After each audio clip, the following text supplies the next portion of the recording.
Would you say thought is movement and time is movement? Right, that's movement. Now, yes, well, these are, you see, time is a mysterious thing. People have argued about it. You know, we could say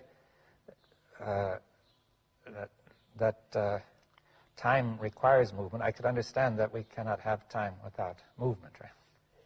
Time is movement. Time is movement. Now, but not time is not separate. I don't say it's separate from movement, but you see, to say time is movement, you see, if we said time and movement are one. Yeah, I'm saying that. Yes.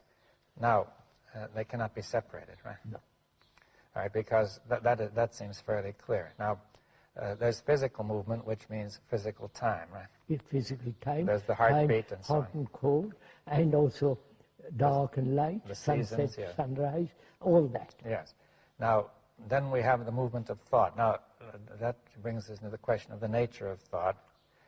Is thought nothing but a movement in the nervous system, in the brain? Yes. Would you say that? Yes. Yes. I mean, some people have said it includes a movement of the nervous system, but there might be something beyond. You know. What is time, sir, actually? Actually, what is time? Time is hope. Psychologically. Psychological. I'm talking entirely psychological. But one tends to keep on thinking. Of course. We have understood that. Yeah. Time, I mean, hope is time. Becoming is time.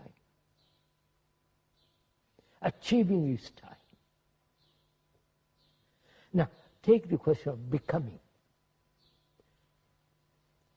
I want to become something psychologically.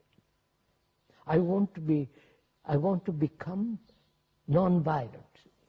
Take that for example. That is altogether a fallacy. Yes. Well, we understand it is a fallacy, but you know, the reason it's a fallacy is that there is no time of that kind. Is that it? That no. That there is. No, sir. Right. Human beings are violent. Yes.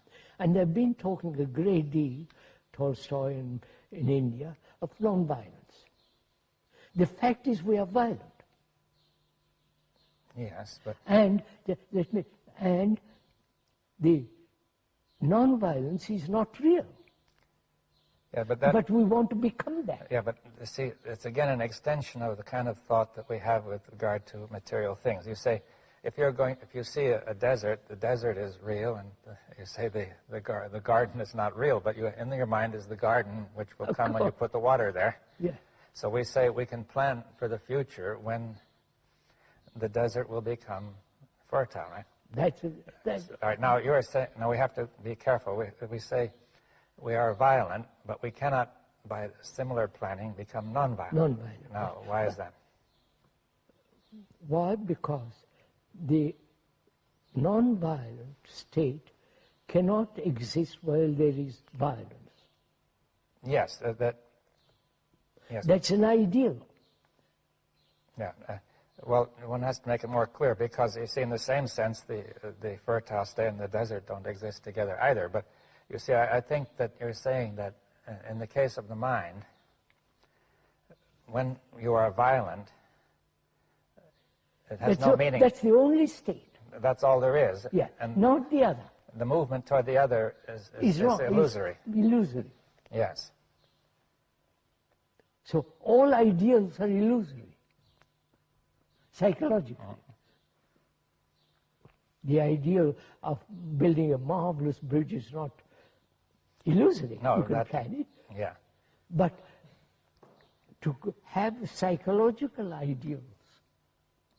Yes, if you are violent and you continue to be violent while you are trying to be not violent, no, it's so obvious. It has no meaning. Right? There's no meaning. And yet that has become such an important thing. So the becoming, which is to either becoming what is or becoming away from what is. Yeah, what should be, yes. I question both. Yes, well, if you say there can be no sense to becoming in the way of self-improvement, or That's self-improvement is something so utterly ugly.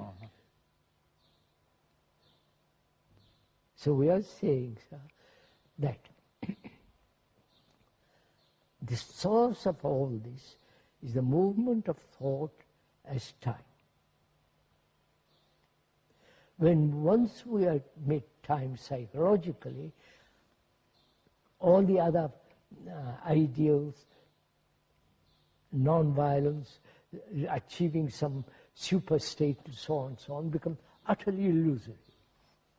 yes. Now, when you're talking the movement of thought as time, that it seems to me that say that that movement of thought, that time which comes from the movement of thought, is illusory, is it? Yes. That we sense it as time, but it's not a real kind of time. I mean, That's why we ask, what is time? yes, I need time to go from here to there. I need to, if I want to learn some engineering, I must study. It takes time. That same movement is carried over into the psyche.